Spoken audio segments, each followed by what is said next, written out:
India and has a good understanding of entrepreneurial thinking, business idea generation, viability and DPRs, product and platform, pitch deck and startups valuation, business development, franchise models, source of funds, including alternate investment fund, angel investors, VCs and PEs, term sheet, triple SHA, and negotiations. His core interest is to formulate and implement strategies for startup, scaling at different levels, including functional areas as well. He is associated as an advisor and mentor with NIES Bud, NIMSME, ZED, SEBI, NIAM, Nexus, HAU, CDI, and many other government universities and organizations, and business incubations and acceleration centers all over India and abroad. Presently, he is working with the leading incubation center of Delhi government, IGDTUW, Anveshan Foundation since its inception as Chief Executive Officer. Sir, we are pleased to have you aboard. Now I'd like you to take this platform and enlighten us with your golden words. Over to you, sir. Thank you, Kamra. Thank you for such a good introduction. And first of all, thanks to Dr. Shivangi for having invited me for this particular session on national education policy. So before I joined Informly, I was trying to interact with some of the participants because this education policy is ultimately for you people. And nobody is going to be affected much but you, because it is made for you.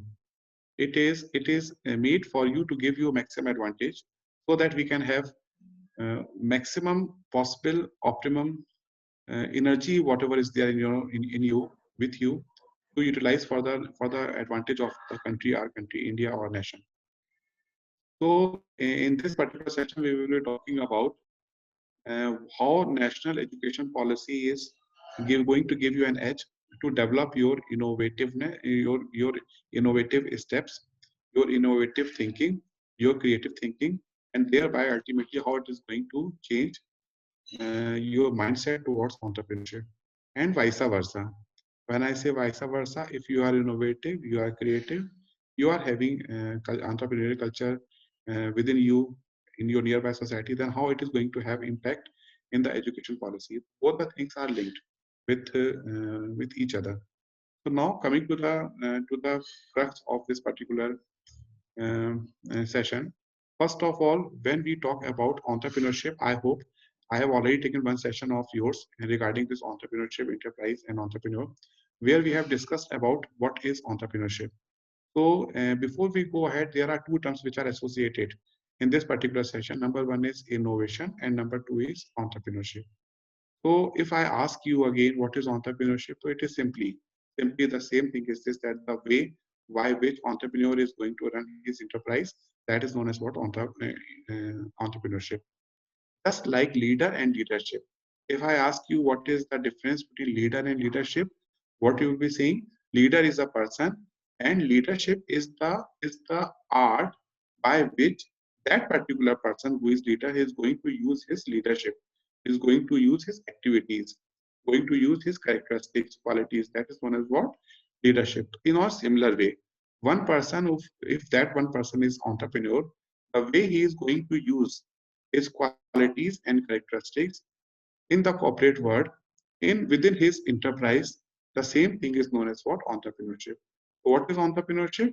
If you become entrepreneur, the way you are going to use, the way you are going to drive your organization, the same thing is known as what? The entrepreneur. So I hope this concept is clear to you. Now another very important term which is associated with the theme of this session is innovation. Innovative. Are you innovative or not? What is innovation? So innovation, maybe there are a number of points which we can see here. 3 important points are mentioned over there. But before we understand innovation, we will have to understand what is creativity. So creativity, as you already know, anything new is known as what? Creativity. Whatever new thing you can do it, it is known as what? The creativity. But if that creativity, along with that, it is having the novelty, it is also useful, especially for the commercialized way. Then what we say, the same creativity becomes innovation. So I hope you understand what I am trying to, the message which I am trying to give to you is this, that if you are able to make very good pottery work, or very good painting, or very good, anything what is creative, and a very good table if you can make, very good scenery if you can make, very good woodwork you can make, whatever new thing you can make, that new thing is known as what? Creativity. This is your creativity. And number two is this, when we say that that particular creativity is also useful, especially for the commercialized mean, then the same creativity becomes innovation. This is the only one difference between creativity and innovation. The point is this, that unless you are not creative, you cannot become innovative. This is 100% sure, right? So someone should be creative.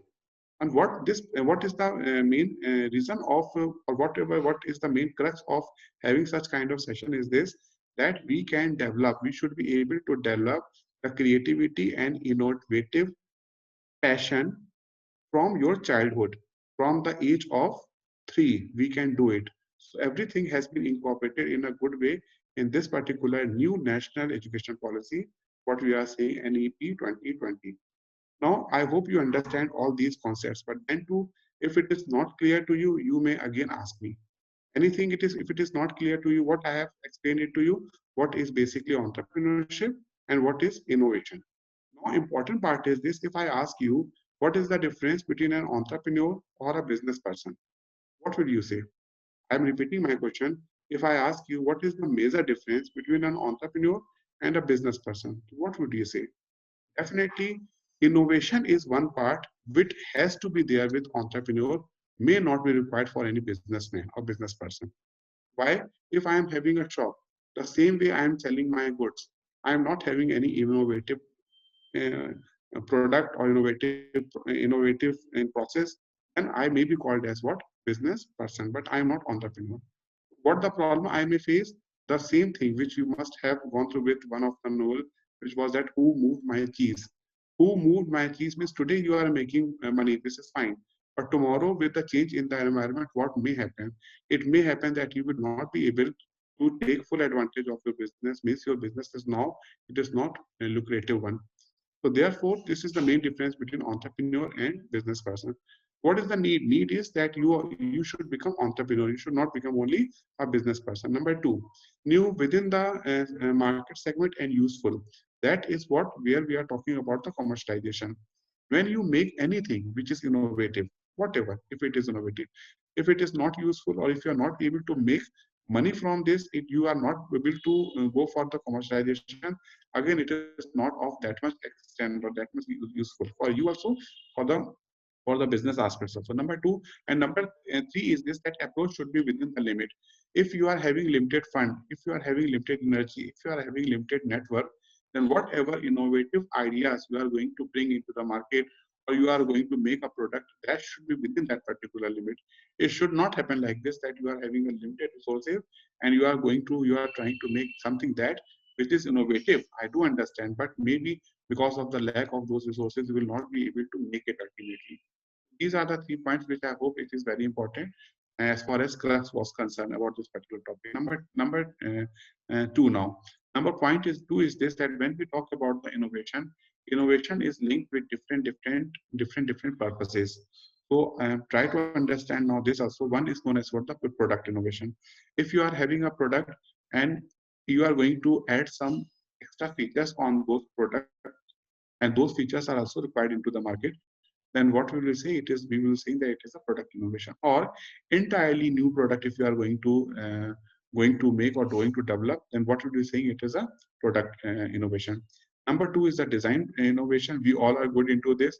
If I ask you to make some birthday greeting for your friends, and you are making it, you are going to draw it, you are going to think differently that how we can make it, and that such kind of things are known as what? The design innovation. Number three is the technology innovation.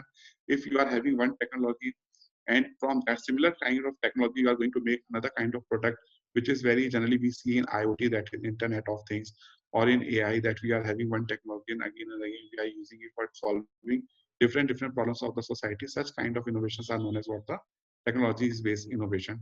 Then the process innovation. Process innovation is very important, especially for the MBA people. When we teach about the pitch deck, there is one part which is known as what the business modeling techniques. So what is your business model? This is completely based upon the process innovation. What is the wow factor? What is the USP when you go and you make market strategy for your product, go to market strategies? Those kind of things comes under the process innovation. And then after in the last, it is uses. One product or something which is used for some particular solving problem, but you are again within that particular limit, when you pivot the same technology and you are going to solve problem in the society in some other ways, some other problems also you are going to solve. And such kind of innovation is basically uses based. Means one technology is already there, and now from that only you are thinking that where else we can apply. All those innovations are linked with the uses. Now, important note is this, that both creativity and innovation, it changes with age and stage. I don't know how many of you will be having a second opinion like me in this, but definitely this is 100% sure from my point of view that creativity and innovation both changes with age and stage. Then you may ask, sir, at what age and what stage it is at the best within you. It is the age in which you people are. In between, before 35 years of age, means you can say that from 18 years to 35 years age, I think that creativity is at the highest point. What you can make a new product, a new creative product, is maybe it would be difficult for you to again think like that in the later stage. And similarly in the process innovation also, it is generally seen. When we talk about the stage means in what mood you are happy or you are not happy, what happened yesterday, what happened year back, how much you are thinking about your past, what happened if that could happen, what happened if that actually which happened which I was not favoring to. So those kinds of stages are also there. If you are not comfortable with your stage, at that point also it affects your creativity and innovation, maybe for short run or maybe for long run. So I hope if this is again the second slide is clear to you, I will be asking you one question, that do you think that innovation is the key factor in entrepreneurship? Any kind of innovation, when we talk about the product, design, technology, process, or uses, do you think that innovation is a key factor in entrepreneurship? What is your suggestion? What is your saying? What is your belief? Whatever it could be, but yes, definitely, if you people could have interacted with me, na, because this particular topic is very much required, yeah, very much required when you actually means feel it. Subject is of feeling, right? What I said initially also, this policy is for you, so you people have to understand, and definitely, I believe now. Participants, there is one announcement. You can use the chat box and please give your active participation. As Yeah, much as you can discuss, as much you get aware about what is this creativity, innovation, how these two concepts are related with this NEP. So be interactive. yeah, and Thank you, sir. Shivangi, if these people are will not interact, na, then they will not enjoy what the new policy is going to come. Actually, new policy is made for the reason so that you can enjoy while studying. It has been made like this. मैं आप लोगों को हिंदी में बताऊं, आप लोग लखनऊ में हैं, ये न्यू पॉलिसी इसलिए बनाई गई है कि आप लोग इसको एंजॉय करिए, पढ़ने के साथ एंजॉय कीजिए, आप अपनी स्टडीज को हॉबी बनाइए, ये आपको समझना है। और अभी मैं if I tell you some of the very important points which are mentioned in this policy, you will say that this is going to happen now at this particular age. We are going to complete my studies. और अभी जो बच्चे पैदा होकर के आ रहे हैं education field में, how much they are going to enjoy. So this is a point in this policy. But again, I will not say that it is a good for you or it is not good for you. Means good for the students or not good for students. That only ultimately time will tell you. And because already such kind of practices are there in US and some European countries. So at what stage they are today, वो अभी समझने वाली बात है. But yes, that is why na, every time we are talking about the ethics also associated with this particular topic, because we believe in Indian blood, we believe in Indian youth, and we believe that ethically also we will be fine to maximum extent. क्योंकि बाहर की countries में अगर education policy बहुत ज्यादा liberal की गई है, तो उसके साइड इफेक्ट्स भी हमने देखे हैं. हमने देखे हैं कि वहां पे किस तरीके से एक स्टूडेंट अपनी टीचर को या अपनी स्टडीज को सीरियसली लेता है. वो बहुत ज्यादा पॉजिटिव नहीं है। वो अलग बात है कि पढ़ने वाले लोग बहुत कम हैं और वो इतना ज्यादा अच्छा कर जाते हैं कि हम सबसे अच्छा कर जाते हैं, आईटी इंजीनियर से अच्छा कर जाते हैं कई बार। तो वो लोग इतना ज्यादा डोमिनेट करते हैं इस फील्ड को कि they are at the apex of the technology. ठीक है, हमें ये समझना है कि अब हमें अपनी तरीके से अपनी स्टेज हमें अब आगे बढ़ना है। तो this is okay, this is fine. चलो, मैं आप कोशिश करूंगा कि आपके सारे क्वेश्चंस का जवाब दे सकूं। सो अब यहाँ पर दो क्वेश्चन बेटे मैं again I would like to ask you. Number one is this कि do you think that creativity and innovative mindset is inherent? Inherent मतलब पैदा हुए, इनबॉर्न हुए। जब आप अपना याद करो, अपना बचपन, आप अपना बचपन याद करो और याद करके सोच करके बताओ कि क्या जब आप पैदा हुए थे तो आप क्रिएटिव थे? कभी आपने सोचा हो, कभी घर में इलेक्ट्रिशियन आता हो और आप देखते हो कि इलेक्ट्रिशियन किस तरीके से फैन को हैंग कर रहा है वॉल में, या कभी आपने ध्यान दिया हो कि प्लम्बर किस तरीके से टैप चेंज कर रहा हो, या कभी आपने ध्यान दिया हो कि टीचर किस तरीके से आप लोग को पढ़ा रहा है या उससे बेटर तरीके से पढ़ाया जा सकता है? वो देखा होगा, कई लोगों ने देखा होगा। अगर आपने वो चीज देखी है तो ये समझ लो कि आप ऑलरेडी एक स्टेप आगे थे सबसे। हमें फील नहीं होता है, बट जो हमारे पेरेंट्स हैं, जो हमारे गार्डियंस हैं, वो हमें देख करके, हमें ऑब्जर्व करके, observing our attitude aptitude, they can analyse कि यस, ये बच्चा जो है ये इनोवेटिव है। तो this is my question number one. My question number two ये है, what do you think can we learn this if we were not into this? If we say that we were not creative at the age of 5 or at the age of 7 or age of 10, तो मेरा next question ये आता है, क्या आपको लगता है कि किसी के माइंडसेट को, किसी ह्यूमन बॉडी के माइंडसेट को क्रिएटिव किया जा सकता है, क्रिएटिव बनाया जा सकता है, इनोवेटिव बनाया जा सकता है? Do you think this? मेरा एक्सपीरियंस ये कहता है, my experience is that both are correct. Number one is also correct, number two is also correct. Now I leave it totally on you, you will have to think. Because बेटे later on मे भी ऐसा होगा कि कुछ समय बाद आप लोग की शादियां होंगी, आप लोग के बच्चे होंगे, और जब आप अपने बच्चों को पलता हुआ देखोगे, अभी 6 मंथ्स का है, अभी 1 ईयर का है, अभी 3 ईयर का है, अभी 5 ईयर का है, अभी 10 ईयर का है, अभी 12 ईयर का है, तो मैं आपको जो बातें बता रहा हूँ वो आपको ऑटोमेटिकली समझ आती चली जाएंगी अपने एक्सपीरियंस के साथ कि what actually how we are developing a human mind. So both these two points are fact. ठीक है ना? अच्छा, इसके बाद नेक्स्ट अभी हम लोग क्या करने जाते हैं, नंबर नेक्स्ट चीज ये है कि if we say that entrepreneur ecosystem is important in India, because we will have to complete in 1 hour this session, तो हमें समझना पड़ेगा गवर्नमेंट क्यों लाना चाहती है, गवर्नमेंट क्यों चाहती है, why government is thinking that you should have creative mindset, why government is asking you to develop your innovative mindset? तो बहुत सारे रीजंस हैं। I will not take much on this. Number one, it is for you.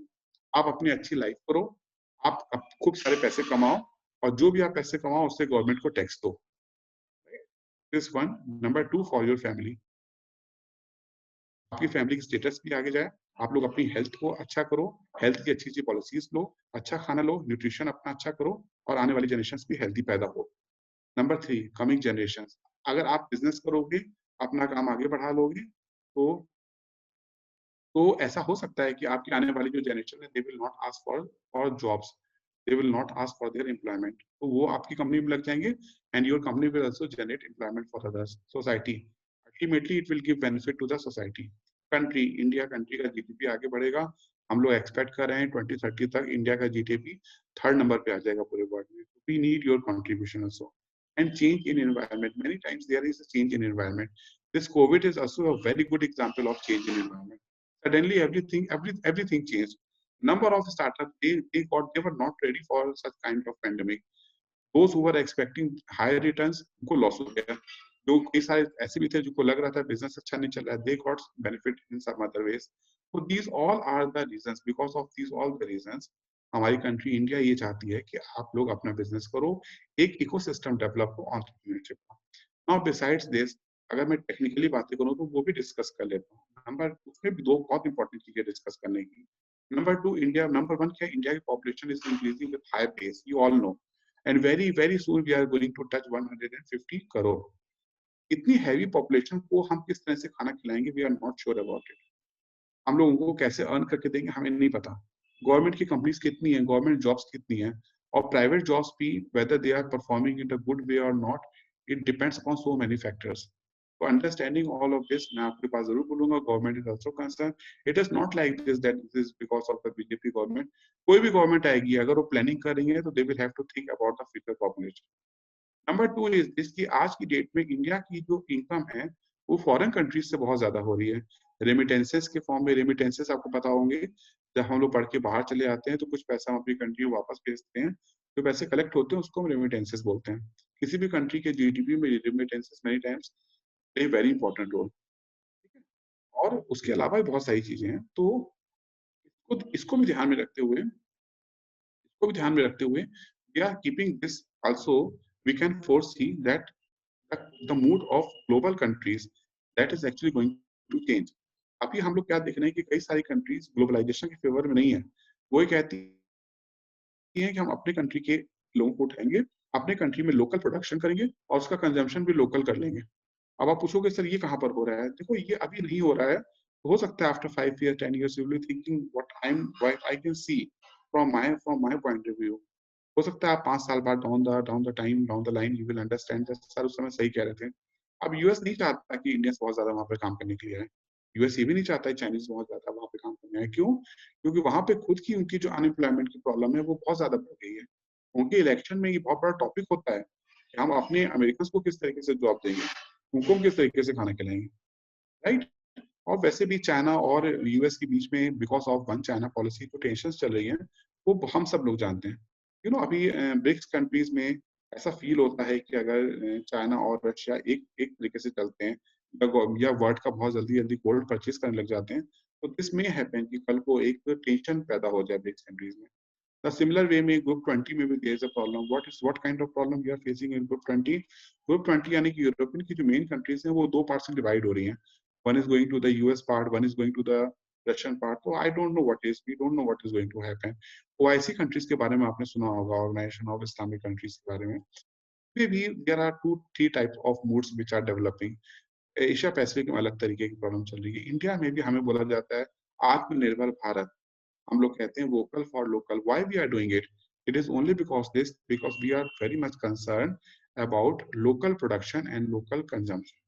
तो अगर कल को ऐसा होता है पॉलिसी चेंज हमें करनी पड़े हम लोगों को, ग्लोबलाइजेशन में परेशान हो चुके हैं, हमारा पैसा बाहर की कंट्री में जा रहा है। आज यूएसए में अगर बहुत कुछ प्रॉब्लम हुई है तो ग्लोबलाइजेशन के कारण भी उनको प्रॉब्लम हुई है। अगर कल को ऐसी स्टेज आती है तो हमें उसके लिए प्रिपेयर रहना है, और हम उसके लिए प्रिपेयर तभी हो सकते हैं when we have confidence in ourselves. अगर हमें कल को जॉब नहीं मिली, अगर हमें कल को जॉब मिल गई लेकिन जॉब से निकाल दिया जाता है, या हम जॉब में बहुत लंबे समय से सर्वाइव नहीं कर पाते हैं, तो हम इतना कुछ कर सकते हैं कि we will be better than any other youth of our age in Brazil और इन अफ्रीकन कंट्रीज और इन यूएस और इन चाइना और इन इजराइल। हम इन कंट्री से बेटर हम बन करके पैदा होंगे, बेटर बन करके हम निकलेंगे। This is very important to understand. अगर आपको लगता है कि आप ये कर सकते हो तो समझ लो कि हमारी कंट्री का फ्यूचर बहुत अच्छा है। और ये करने के लिए ना हम लोग बहुत हर तरफ से हमें कोशिश करनी पड़ रही है। Government is also giving us so much benefits. ये जो न्यू एजुकेशन पॉलिसी है ना, it is for this only. New education policy आप हमें ये नहीं कहती कि आप डंडा मारो और बच्चों को पढ़ाओ, नहीं, बिल्कुल नहीं। वो ये नहीं कहती है कि बच्चों गो एंड टीच देम। वो न्यू एजुकेशन पॉलिसी कुल मिलाकर के कह रही है लर्न हाउ टू लर्न, सीखो कि सीखना कैसे है।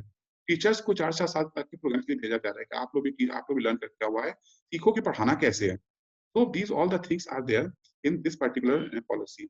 और एक और चीज है यहाँ पे कॉन्सेप्ट है which is also equally very important, which is known as what the intrapreneur. Intrapreneur कौन लोग होते हैं? इंट्राप्रेन्योर बस आप इतना समझ लो, वो किसी कंपनी में जॉब कर रहे हैं, otherwise they are working everything just like entrepreneur. एक आदमी जो किसी कंपनी में काम कर रहा है, जैसे मान लो मैं रिलायंस इंडस्ट्रीज में काम कर रहा हूँ, लेकिन मैं रिलायंस इंडस्ट्रीज में इस तरीके से काम कर रहा हूँ कि रिलायंस इंडस्ट्रीज वाले मुझे निकाल नहीं रहे हैं जॉब से, क्योंकि मैं उस कंपनी में अपना समझ करके काम कर रहा हूँ। And I am playing very important role as a employ only, as a employ only. मैं इनोवेटिव भी हूँ, all my innovative thinking I am going to utilise in the process of Reliance Industries limited.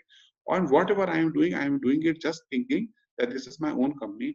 N employ like me or in this particular example are known as what the intrapreneur within a companypreneur.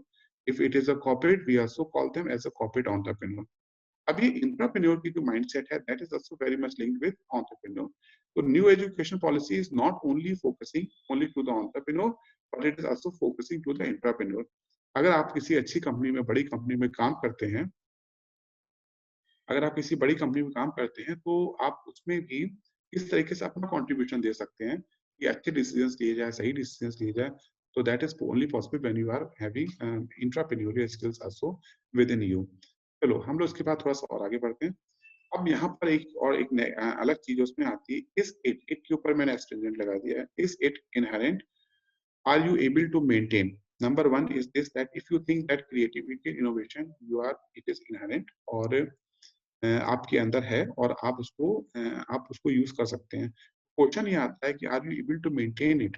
My point is this, that अगर by chance आप आज से 5 साल पहले तक creative थे और innovative थे, तो आप आज भी क्रिएटिव और इनोवेटिव हो कि नहीं हो. अब आप पूछोगे सर आप ये क्वेश्चन क्यों पूछ रहे हो, why you are asking I am able to maintain it और not. Because of the environment.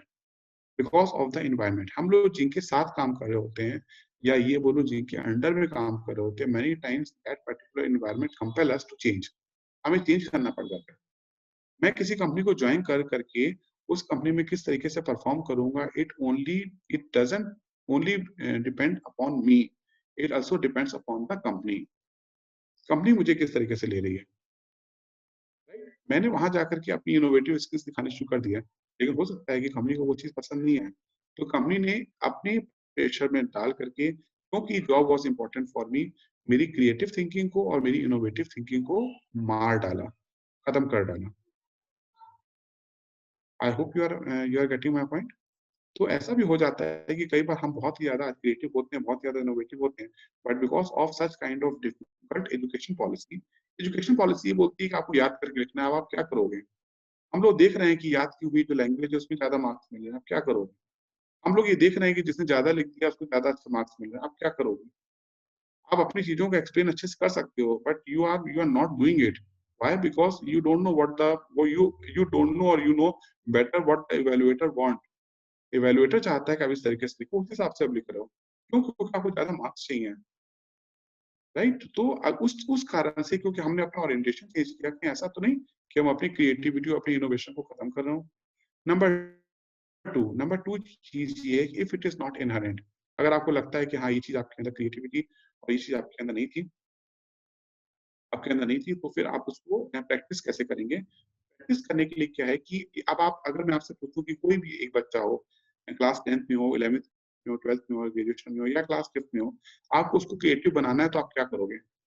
If I could have asked you in any offline और 1-to-1 टाइप ऑफ सेशंस, आप सिंपली क्या बोलोगे. आप बोलोगे सर मैं उसको कुछ गेम्स ला करके दूंगा, सर मैं उसको गेम्स के थ्रू सिखाऊंगा. या आप एमबीए में आप लोग केस स्टडीज करते हो, सर हम उनको केस स्टडीज बताएंगे. हम उनको सिचुएशन एनालिसिस में लेकर के जाएंगे और उनसे पूछेंगे कि आप बताओ क्या इस समय आप होते इस सिचुएशन में तो क्या करते. सिचुएशन ये हो रही है, ये हो रहा है, ये हो रहा है.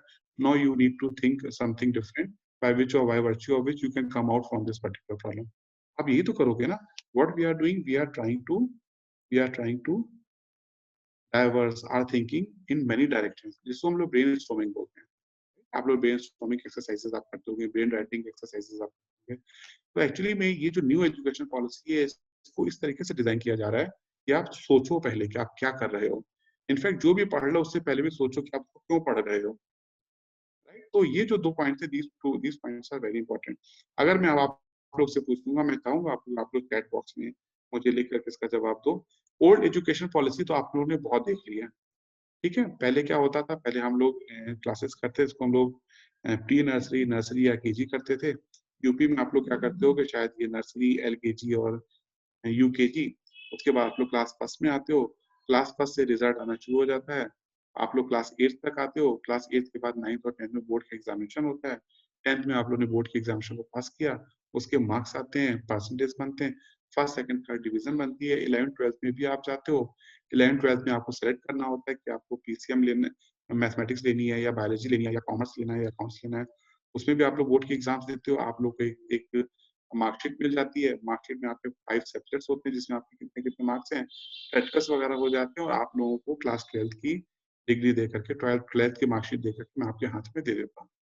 अगर मैं ये पूछूं कि क्या आप लोग सेटिस्फाइड हो इस सिस्टम से, या उस समय आप सेटिस्फाइड थे सिस्टम से कि नहीं? मैं इस पे कुछ और चीजें भी ऐड करना चाहता हूँ। क्या आप लोगों में से कुछ लोग ऐसे थे जो स्कूल जाते समय रोते थे या स्कूल नहीं जाते थे या घर में लड़ाई करते थे कि मैं स्कूल नहीं जाऊंगा, या किसी के डर के मारे स्कूल नहीं जाते थे, या कभी टीचर्स का असाइनमेंट नहीं किया तो स्कूल नहीं जाते थे, या अल्टीमेटली स्कूल जाना पसंद नहीं था, या स्कूल जाना पसंद था लेकिन कभी कभी कुछ कुछ टीचर्स से कुछ कुछ सब्जेक्ट्स में स्कूल जाना पसंद नहीं, या आप बहुत ही ज्यादा intelligent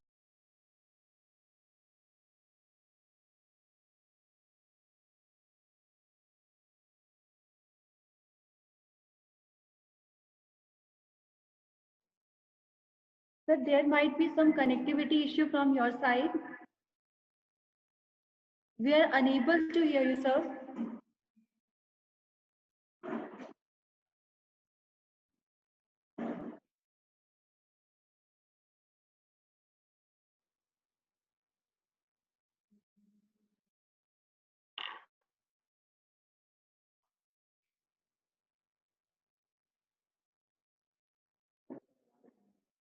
Dear participants, have patience.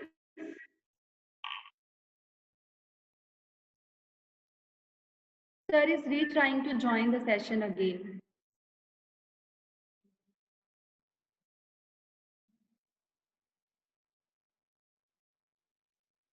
In a while, there is one announcement. If you want to ask anything, you can put your question in the chat box, or you can also raise a hand so that we can unmute you. And be participative as well as attentive. Do discussion as much as you can so that you are able to understand the more about what this NEP, how this NEP is related with innovation, entrepreneurship, what's new in this NEP with reference to your new upcoming skill-based education. So be attentive and be in a discussion mode. Don't be just pause and sit. And please don't use chat box unnecessarily.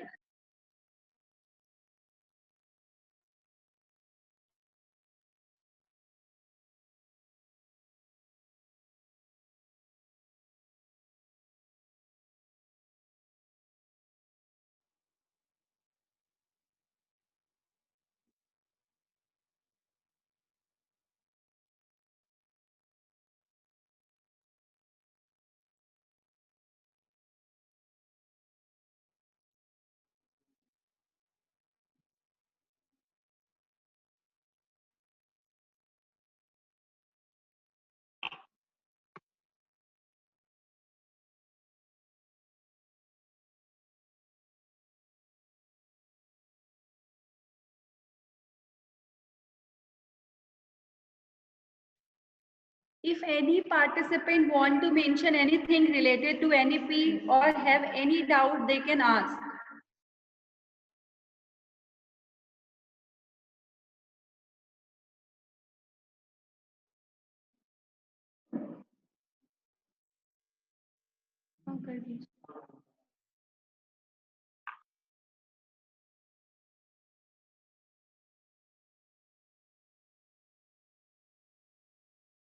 Sir has rejoined the session.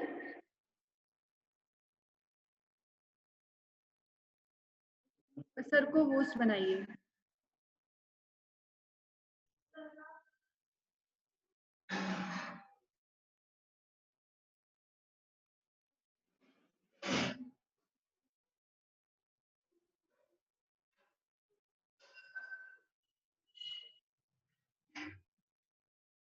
I'm sorry, I was disconnected. I don't know how.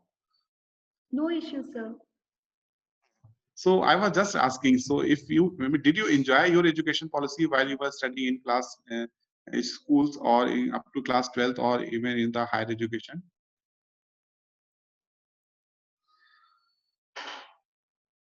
Any of you, if you want to write in the chat box. And most of the participants responded earlier as like Mahendra said, yes, Exactly, somewhat they sir. enjoyed. Okay, you enjoyed it, and it is a good thing that you But enjoyed old education policy. Yeah. So you know what the new education policy says now? कि आप लोग ने अभी तक किया होगा what the new policy says. in 2 sessions you have already Sir, Samra Ali want to say something. Yes, Samra. yeah, please. Ma'am, exactly. I was just telling sir about the opinions of our participants. They were, many of them were like कि पसंद था जाना, but there were some of them who were saying कि due to the terror of our teachers, they weren't like going to schools because of some teachers' terror and everything. Yeah, so if this is the case, so new education policies actually try to eradicate all such kind of problems. अगर आप लोगों को पूछना है sir ये कैसे problem solve होगी, वो problem कैसे solve होगी, that we can also have a discussion on it. चलो अब मैं next में आना चाहता हूँ. Next ये है कि just go to something on the back side. आप लोगों ने पहले देखा होगा रामायण महाभारत के टाइम पे कि हम अपने बच्चों को स्कूल में भेजते थे, गुरुकुल में भेजते थे. आपने देखा होगा दशरथ जी ने चारों बच्चों को गुरुकुल में भेज दिया वशिष्ठ जी के आश्रम में. तो व्हाई दे डिड इट? ऐसा उन्होंने क्यों किया? वो स्कूल में वैसे स्कूल की क्लासेस कर लेते और स्कूल में सारे बच्चे पढ़ते हैं वही पढ़ लेते, या फिर टीचर को बोल लेते teacher you come to our school and we are going to design, we are going to have a school जहाँ पे हमारे चारों बच्चे चले जाएंगे और रात में वहां पे गुरुकुल में या फिर गुरु जी के आश्रम में रुकने की जरूरत नहीं है. मतलब they will come at 8 o'clock, they will be there with you till 5 o'clock in the evening. आप अपनी क्लासेस ले लो एंड देन आफ्टर ये बच्चे वापस आ जाएंगे. तो ऐसा ये पॉलिसी उस समय हमने क्यों नहीं बनाई, या उस समय दशरथ जी ने या रामचंद्र जी ने या उस टाइम के लोगों ने इस तरह की पॉलिसी क्यों नहीं बनाई? अगर ये सही फैक्ट था तो रीजन ये था उस टाइम पर जो एजुकेशन थी वो होलिस्टिक बनाने के लिए इस तरह से डिजाइन की जाती थी कि आप कितने बजे उठ रहे हो, कितने बजे सो रहे हो, सोने से पहले क्या कर रहे हो, सोने के बाद आप किस जगह पर सो रहे हो, आप किस पोज में लेटे हुए हो, कैसे योगा कर रहे हो, सुबह उठ करके आप क्या करते हो, गॉड को प्रे किस तरीके से करते हो, किस तरह से लर्न कर रहे हो. Everything was a part of education, and that was supposed to be that it can be learned only if you are there 24 hours for this particular age. अगर आप 18 साल 20 साल तक वहां पर रहेंगे, ये उस समय की थिंकिंग थी. चीजें चेंज हुई, बहुत ज्यादा चीजें चेंज हुई हैं. चलिए मैं आपको थोड़ा और आगे आकर के बताता हूँ. आप लोगों ने चंद्रगुप्त मौर्य के टाइम पर देखा होगा या फिर धन आनंद के टाइम पर देखा होगा. आप लोग गौतम बुद्ध के टाइम पे या महावीर जैन जी के टाइम पे देखा होगा. उस समय एजुकेशन क्या होती थी? ऐसा क्यों होता था कि everybody was not allowed to learn, not allowed to go to schools. Schools उस समय भी होते थे, तक्षशिला वगैरह में भी आपने देखा होगा. तो वो क्यों होता था? क्योंकि वो उस समय की पॉलिसी थी. और ज्यादा चीजें चेंज हुई. मैं इनफैक्ट अगर आप लोगों ने महाराष्ट्र में ज्ञानेश्वर जी के बारे में सुना होगा या शंकराचार्य जी के बारे में सुना होगा, everybody was not allowed to go to the schools and they were not allowed to learn. अभी तक में यहाँ तक में भी there were two type of thinking. One was the tacit knowledge, another one was the explicit knowledge. आप लोगों में से शायद कुछ लोग जानते होंगे 500 बीसी से पहले लिखने के लिए पेन और पेंसिल नहीं था. किसी भी तरीके के फॉर्म में पेन और पेंसिल नहीं था.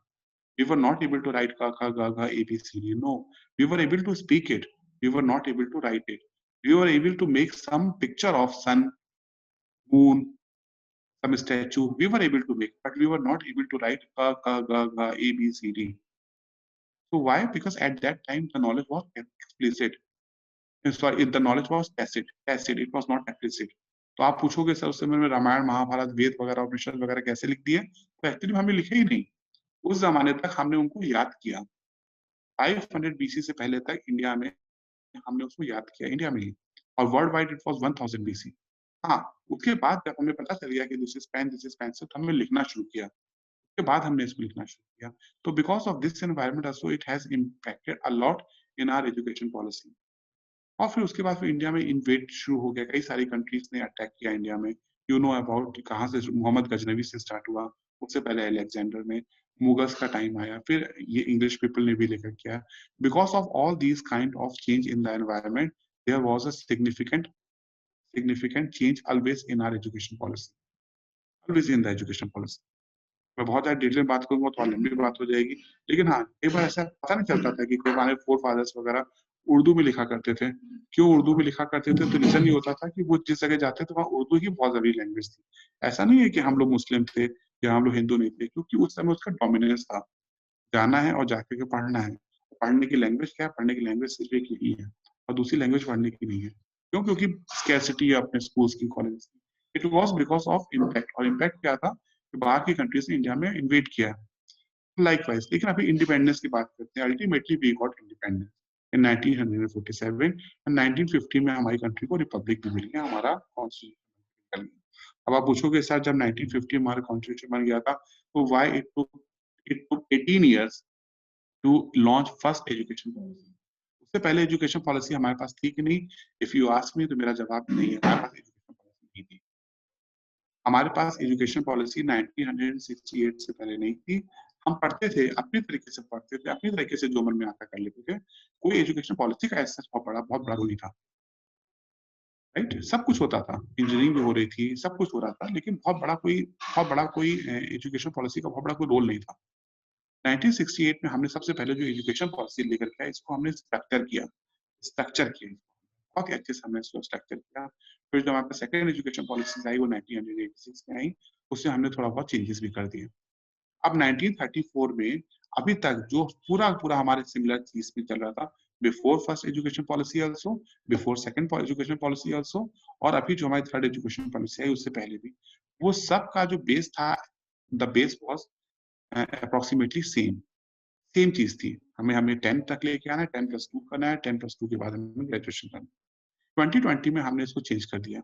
आई could have seen some questions in the chat box, उसमें ये लिख करके आता सर कब से ये इम्प्लीमेंट होगा? We were planning to implement it in 2021, लेकिन because of the COVID pandemic, now we are planning to implement it in next year, that is 2022. अभी तक ये प्लानिंग है। आगे हम इसको कब इम्प्लीमेंट करेंगे ये अभी आने वाला टाइम बताएगा, लेकिन आप government is committed to implement it by 2022। हम वहां से उसको स्टार्ट कर देंगे। ये पॉलिसी बनाई किसने है? इसको बनाई है कस्तूरी रंगन जी ने। कस्तूरी रंगन जी हमारे इसरो के स्पेस साइंटिस्ट थे, अभी भी कई सारी यूनिवर्सिटी से एसोसिएटेड है। और चेंज साथ में एक और किया गया है कि हमारी जो मिनिस्ट्री ऑफ एचआरडी थी, which was actually the ministry of education, but the name was ministry of HRD, उसका नाम चेंज करके हमने मिनिस्ट्री ऑफ एजुकेशन कर दिया। ठीक है। अब व्हाट चेंजेस यू सजेस्ट, अगर मैं आपसे बोलूंगा कि आप बताओ कि न्यू एजुकेशन पॉलिसीज में what suggestions you want to make, तो आप क्या बोलोगे? Number 1, it should be need of coming generations, हमारी जो आने वाली जनरेशन है उसके हिसाब से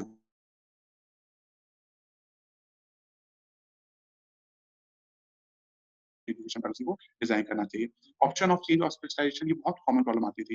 अगर आपने बीटेक किया है तभी आप एमटेक कर सकते हो, अगर आपने बीटेक नहीं किया तो एमटेक नहीं कर सकते हो। आपके साइंस, आपके बायोलॉजी सब्जेक्ट होना चाहिए क्लास 12 में, then only you can go to the medical line and so many other things. History से साइकोलॉजी में, साइकोलॉजी से ज्योग्राफी में अगर चेंज होना है तो पहले ही देखते थे कि आपने पहले क्या करके आओ। उन सब चीजों को आप लोगों को रिलैक्स कर दिया गया है न्यू एजुकेशन पॉलिसी में। As I told you, not only learn, but learn how to learn. This is also very important. Focus on technical education. Now you take whatever subject you want. आपको arts लेना है, history पढ़ना है, whatever you want. Focus is always on technical education. क्योंकि एक बात समझ में आ गई है कि without innovation and without technology, it is very hard to sustain in the coming generation. उसके बाद फिर education system with global standard. Now what we are going to do, what actually we are doing with this new education system, that is as per the global standard system. जैसे US में होता है, जैसे European countries में होता है, जैसे Australia में होता है, हमने वैसा ही कुछ फॉलो करने की कोशिश की है। एंड लास्ट में very important part, everything we are preparing for a road map of entrepreneurship. Why we are planning it, why we are trying to give it a shape, a road map of entrepreneurship, क्योंकि हम चाहते हैं कि जब आप अपनी education complete करो या जब भी आपकी एजुकेशन से ब्रेक लो, उस टाइम पर you should have enough entrepreneurial skills with in you. ठीक है ना? कुछ चीजें आपने ऑलरेडी शायद डिस्कस कर ली होंगी मॉर्निंग में, लेकिन मैं उसमें से कुछ फोकस करना चाहूंगा। हमारा 10+2 का जो सिस्टम है, that has been now change to the 5+3+3+4। वो किस लिए? जैसे कि अगर आप एज 3 के हैं, 3 साल का बच्चा अगर स्कूल जा रहा है, तो जो 5 साल तक जो वो अपना एक्सपीरियंस ले रहा है, उसको हम लोग बोल रहे हैं फाउंडेशन स्टेज। वहां पे no examination will be conduct. Class first, class second, class third में एग्जाम्स होता था, भले हम किसी को फेल नहीं करते थे, लेकिन एग्जाम होता था। अपने वहाँ पे हमने एग्जाम्स को हटा दिया, हमने वहाँ पे कर दिया है कि आप अपने आप को डेवलप करो, develop your thinking power, develop your means your skills which are linked with your enjoyment, और आप ये काम करो। अभी आप एक क्वेश्चन, अभी मैं कुछ क्वेश्चन अभी लेना चाहूंगा आप लोगों से, फिर आप ये मुझसे जरूर पूछिएगा कि why English language is important for engineering studies. यार मैं इस तरह के क्वेश्चन का भी आपको जवाब जरूर देना चाहूंगा। तो मैं जल्दी पहले मैं इसको कंप्लीट कर देता हूँ। उसके बाद फिर आपके पास आता है 5+3 क्लास क्लास सेकंड तक आप आ गए हो। क्लास सेकंड से लेकर के थर्ड, फोर्थ एंड फिफ्थ, ये जो हमारे पास जो नेक्स्ट स्टेज आ रही है, इसको हम लोग प्री-पैरेटरी स्टेज बोल रहे हैं। और इसमें आपका जो मीडियम है वो आपकी मदर टंग में आपको पढ़ाया जाएगा। ज़रूरी नहीं है कि आपको इंग्लिश ही लेनी पड़े, या ज़रूरी नहीं है कि आपको हिंदी लेनी पड़ेगी। You know this mother tongue is very important. जब मैं छोटा था तो मैं कई जगह देखता था कि लिखा रहता था कि फॉर्म भरते समय what is your mother tongue? तो I was very much surprised at that time कि why this question is asked. कई बार क्वेश्चंस जब आप स्कूल्स में एडमिशन लेके जाते हैं, आजकल की स्पेशली जो दिल्ली के स्कूल्स हैं, वहाँ पे बहुत कॉमन चीज़ है कि आपसे स्कूल का प्रिंसिपल या स्कूल का एडवाइज़र आपसे पूछेगा what is your mother tongue? Why? Why we are asking this mother tongue? क्योंकि मदर टंग क्या है ये बताती है कि आप किस लैंग्वेज में बहुत ज़्यादा कंफर्टेबल हैं। वो क्यों हैं कि आप किस लैंग्वेज में बहुत ज़्यादा कंफर्टेबल हैं? क्योंकि unless you will not be able to articulate, you will not be able to you will not be able to have a comfort level with your language, you will not be able to express it. आपकी knowledge चाहे जितनी अच्छी हो, मैं आपको ऐसे platform में बिठा दूँ, जहाँ पे इंग्लिश या फ्रेंच में ही आपको बोलना है और आप नहीं बोल पा रहे हो, तो अल्टीमेट एम तो ये निकल के आएगा ना कि आपको कुछ आता नहीं है। ठीक है, इम्पैक्ट तो यही जाएगा ना। और ऐसा हम फेस करते हैं, हम इंडियंस ये फेस करते हैं, चाइनीज़ ये प्रॉब्लम फेस नहीं करते हैं, जापानीज़ ये प्रॉब्लम फेस नहीं करते। वो बहुत प्राउडली बोलती है कि दिस इज़ माय लैंग्वेज, और हम इसी लैंग्वेज में तो आप लोग से अब बात करेंगे, आप ट्रांसलेटर लगा दो बीच में जो आपको लगाना है। क्यों? क्योंकि I want to express my my thoughts in the best way. मैंने ये प्रोडक्ट डेवलप किया, मैंने इस तरीके से करना चाहता हूँ। हमारी कंट्री में ऐसा नहीं है। हमारी कंट्री में ऐसा क्यों नहीं है, उसके पीछे जैसे अभी आपने क्वेश्चन पूछे, उसके पीछे बहुत बड़ा एक रीज़न ये है कि हमारी कंट्री बहुत समय तक ब्रिटिश रूल के अंडर रही है। और क्योंकि हम इंडियंस भी डिवाइडेड होते हैं इस बात को लेकर के कि हमें इंग्लिश लेनी है कि हमें इंग्लिश नहीं लेनी है। अगर हम दिल्ली के लोगों का सर्वे करा लें जो कि अब तक हाईएस्ट पोजीशन में बैठे हुए हैं, तो ट्रस्ट मी मोर देन 80% लोग बोलेंगे कि English is a better language. क्योंकि हमारी एक ह्यूज पॉपुलेशन बोलती है English is the better language, तो हम लोग को फिर पीछे-पीछे उसको फॉलो करना है, because we are not strategy maker, we are not policy maker. मैंने अभी आपसे बोला कि पुरानी पॉलिसीज़ के बारे में कितने लोग जानते हैं, तो कोई नहीं जानते हैं। When this policies were actually on on paper, तो कई बार न्यूज़पेपर में सजेशंस आए कि give us suggestions. What the suggestions you give actually in what the suggestions you want to see in the new national education policy? आप लोगों में से कितने लोगों ने उसमें कमेंट किया? किसी ने कमेंट नहीं किया। क्यों? क्योंकि हमारी आदत ये है कि जब पॉलिसी आ जाएगी तो चुपचाप उसको एक्सेप्ट कर लेंगे। हमारी आदत ये नहीं है कि पॉलिसी जब बन रही हो तो हम अपने व्यूज भी डालें उसमें उस समय। वो एक्सेप्ट होंगे कि नहीं होंगे वो एक अलग इशू है। लेटर ऑन हमने बाद में 5+3+3 का जो एक और स्टेज आई है, जिसको हम क्लास 6, 7 और 8 बोल रहे हैं, उसको हमने लिंक भी किया है डायरेक्ट एजुकेशन से भी और वोकेशनल एजुकेशन से भी। इसके पीछे पर्पस क्या है कि इंडिया की पॉपुलेशन बहुत ज्यादा है, बहुत सारे लोग रूरल एरिया में रहते हैं। We want to include them. The concept is of inclusive education. Inclusive education से कि हमें सबको पढ़ाना है, राइट? तो इसको ध्यान में रखते हुए हमें ये चीज बनाई है। फिर क्लास 9 से लेकर 12 तक स्पेशलाइजेशन हटा दिए गए हैं। अब ये नहीं होगा कि आपने ये स्पेशलाइजेशन किया, ये स्पेशलाइजेशन किया। ये सब्जेक्ट्स हैं, इनमें से एनी 5 एनी 6 सब्जेक्ट्स ले लीजिए and complete your this part. और आपकी जो अलग से हॉबीज हैं, आप कारपेंट्री में, इलेक्ट्रिकल वर्क में, मेटल वर्क में, गार्डनिंग में, पोएट्री में, किसी भी चीज में आप इंटरेस्टेड हैं तरीकों में, तो that you can inculcate within your course curriculum. तो हम क्या बोल रहे हैं? Holistic approach to develop a person. I hope this is clear to you. ये आप लोग से काफी अभी पहले हो भी चुका होगा। कुछ और इसमें चीजें जो कि इंपॉर्टेंट है, मे बी आपको शायद इंटरेस्ट का होगा। Those all the things which we have discussed that was till the class of grade of class 12th। ये हायर एजुकेशन में भी कुछ इंपॉर्टेंट चीजें जो आपको ध्यान रखने आप शायद इंटरेस्टेड हो। कॉमन एंट्रेंस एग्जामिनेशन कर दिया for all the universities and higher education, और वो यूजीसी के पास पावर रहेगी। अब देखते हैं आगे जाकर के क्या होगा। बहुत सारी चीजें मुझे भी क्लियर नहीं है इस समय। कॉमन नॉर्म्स कर दिया गया है, चाहे वो प्राइवेट हायर एजुकेशन के इंस्टीट्यूट्स हो, चाहे वो पब्लिक के हो। एडमिशन के अलावा एमफिल को हटा दिया गया कि उसका भी बहुत ज़्यादा फायदा नहीं होता था। लोग सीधे डीफिल या पीएचडी करना पसंद करते थे। फ्लेक्सिबिलिटी ग्रेजुएशन में कर दी है। अब इसके देखो उसके प्रोस भी हैं, इसके कॉन्स भी हैं। आपने ग्रेजुएशन में एडमिशन ले लिया, if you are not able to और if you don't not want to pursue your studies after first year, तो ऐसा नहीं है कि आपने वो पूरा 4 साल का नुकसान हो गया। आप सर्टिफिकेट लीजिए और आप जाइए। आपने 2 साल तक कंप्लीट कर लिया, आप डिप्लोमा लीजिए, जाइए। आपने 3 साल तक कंप्लीट कर लिया, आप ग्रेजुएशन लीजिए और जाइए। आपने 4 साल तक कंप्लीट कर लिया तो रिसर्च ग्रेजुएशन का सर्टिफिकेट लीजिए, तब आप जाइए। आपने कोर्स कंप्लीट कर लिया। ऐसा क्यों? ऐसा करने की क्या ज़रूरत है? माइंड में बहुत सारी चीजें, हाँ क्लास अगर आपको सेकंड ईयर के बाद लगता है आपको अपना बिजनेस करना है, आपको जॉब नहीं करनी है, आपको आगे स्टडीज फर्दर नहीं करनी है, तो आप छोड़ दीजिए। कल को आपको करनी होगी तो आप कंटिन्यू कर लेना। So easy, so easy, global standard, so easy, जो मन में आए वो करो। तो असेसमेंट, अब सबसे ज्यादा इंपॉर्टेंट चीज है असेसमेंट की है। अभी आप लोग बोलते हो you are very very comfortable with your peer group, अभी मैं देख रहा था पीयर ग्रुप के साथ आप लोग काफी ज्यादा चैटिंग भी कर रहे थे। हम अपना इवैल्यूएशन जो करना है कर लेंगे, लेकिन आप अपना सेल्फ इवैल्यूएशन भी करो। थॉट प्रोसेस इसमें ये पॉलिसी मेकर्स का वही कहते हैं कि no yourself. If you will evaluate yourself, तो आप अपने आप को जानोगे कि आपने क्या सही किया क्या गलत किया। अब ये जब इम्प्लीमेंट करेंगे, इसकी प्रैक्टिसेस दिखेंगे, तो आपके टीचर्स समझ पाएंगी कि कहाँ तक सही है ये सेल्फ असेसमेंट। क्योंकि अगर हम दिन भर पढ़ाई नहीं कर रहे हैं, हम दिन भर रात में घूम रहे थे और हमने सुबह एग्जाम्स दिया और हमें लगता है कि हमें खुद ही इवेल्युएट करना है, तो कौन हमें रोक रहा है? कोई देख तो रहा नहीं है। हमने चुपके से अपने आप को थोड़ा सा बेटर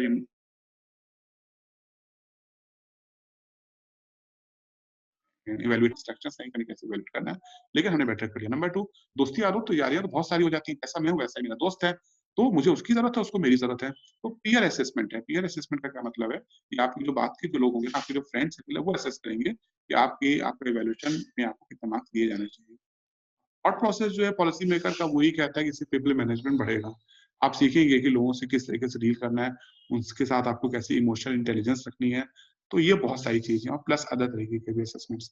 अब ये जो असेसमेंट है ये कहाँ तक सही है कहाँ तक नहीं है, ये 2022 में जब पॉलिसी इंप्लीमेंट हुई और कुछ चीजें हमारी इवैल्यूएट होंगी, then only probably we will be able to understand it in a better way. देखो ये मैंने एक छोटा सा क्रक्स है, मैंने कॉपी पेस्ट किया है गूगल में, कहीं से मुझे अच्छा लगा तो मैंने वहां से निकाल लिया। और इसके अलावा कुछ और चीजें हैं जो कि मैं आपको, अगर आप लगता है तो मैं आपके साथ स्लाइड शेयर कर लूंगा। और ये थ्योरेटिकल पार्ट है, maybe if you are not very much interested. ये एजुकेशन पॉलिसी जो है it is very much available in in on on net, तो आप नेट से डाउनलोड करो। थोड़ा सा मोटा है, थोड़ा इंपॉर्टेंट इंपॉर्टेंट पार्ट्स पढ़ने की कोशिश करो, आपको अच्छा लगेगा। लेकिन हाँ जरूर पढ़ो, क्योंकि policies are made by government of India for you, तो you should know that what is happening, what is the requirement. हाँ एक बहुत इंपॉर्टेंट चीज में जरूर है, ये तो ये हमारी एनुअल स्टेटस रिपोर्ट थी, ये आजकल ना हम लोग इसमें काम कर रहे हैं, सस्टेनेबल गोल में। सस्टेनेबल गोल में काम करना बहुत ज्यादा इंपॉर्टेंट है। If you are student of MBA, you should know about the sustainable goal setup by United Nation. United Nation development जो प्रोग्राम है, उसमें ये 17 जो सस्टेनेबल डेवलपमेंट के गोल्स हैं वो इम्प्लीमेंट किए जा रहे हैं। उसमें से जितने भी सस्टेनेबल डेवलपमेंट के गोल है, everything is ultimately linked with education. और जो इनका 4 नंबर का जिसको हम कहते हैं quality education, it is 100% linked with education. तो new education policy is made to focus at sustainable development goal which is linked with the quality education. तो आई होप ये भी आप लोग को इंटरेस्टिंग लगा होगा। वैसे I am not a person from education, लेकिन हाँ अगर आपको कभी मुझसे कुछ क्वेश्चन पूछना है इससे related, after this programme you are most welcome, you can always ask me. अभी के आपके जो भी क्वेश्चन है, you can unmute yourself and you can ask anything whatever you want to ask.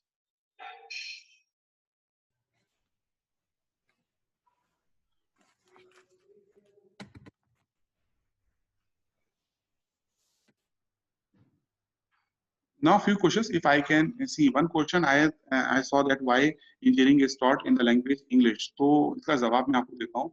I am not among those 80% people those who think that English should be implemented or it should be announced as a government language. लेकिन हाँ, the reason is this that Hindi terminology is very difficult in engineering. आप खुद नहीं कर पाएंगे, आपको लग रहा है कि आप कर लोगे, बहुत मुश्किल हो जाएगा। और एक्चुअली में जो टर्म्स हैं वो इतने ज्यादा वो एंडलेस है। नई नई टेक्नोलॉजी आती है, नई नई टर्म्स होते हैं, तो उसको आप कहाँ तक आप उसको हिंदी में आप उसको बोलते रहोगे। दूसरी चीज क्या है, वो जो न्यू टेक्नोलॉजीज आ रही है ना, वो बहुत ज्यादा इंडियंस डेवलप नहीं कर रहे हैं, वो बाहर के लोग डेवलप कर रहे हैं। और जब वो लोग बाहर के लोग डेवलप करते हैं तो उनका नाम भी वो इंग्लिश लैंग्वेज या अपनी लैंग्वेज में रख देते हैं।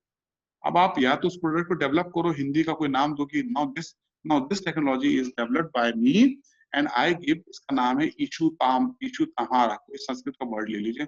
आप देखो बाकी सब लोग संस्कृत के वर्ड को अपने कन्वर्ट करेंगे, चाहे वो फ्रेंच में करे चाहे वो जर्मन में करे। प्रॉब्लम क्या है कि वो टेक्नोलॉजी तो आपकी अपनी होनी चाहिए ना। टेक्नोलॉजी बाहर के लोग डेवलप करें तो वो पहले नाम दे देते हैं, वो पहले नाम देते हैं और फिर उसका ट्रेडमार्क भी ले लेते हैं। कई बार कई सारे वर्ड जो कि लोगों ने इन्वॉल्व किए हैं, उन्होंने कॉपीराइट ले लिया उसका। तो ये कई सारे रीजन है, एक तो डिफिकल्ट लैंग्वेज पड़ती है, फिर ये लैंग्वेज है। इसी चीज क्या है कि क्योंकि एजुकेशन सिस्टम इस तरह से बन गया है कि आपके जो टीचर्स हैं, आपके जो इवैल्यूएटर, तो आपके लिए मुश्किल हो जाएगी वो चीज। क्योंकि अब आप हिंदी में लिखना शुरू कर दोगे तो हो सकता है उनको बहुत सारी चीज समझ नहीं आए। Plus all the videos, all the mock sessions, those are available in English language. तो एवरी टाइम आपके लिए भी प्रॉब्लम हो सकती है। कितनी सारी इंजीनियरिंग की बुक्स अवेलेबल है हिंदी लैंग्वेज। तो these all are the parts. आपको अल्टीमेटली डिसाइड करना है, कल को आप लोग गवर्नमेंट में शामिल हो और शामिल होकर के पॉलिसीज को चेंज करो। I am with you. A few questions if you want to ask, directly with me verbally.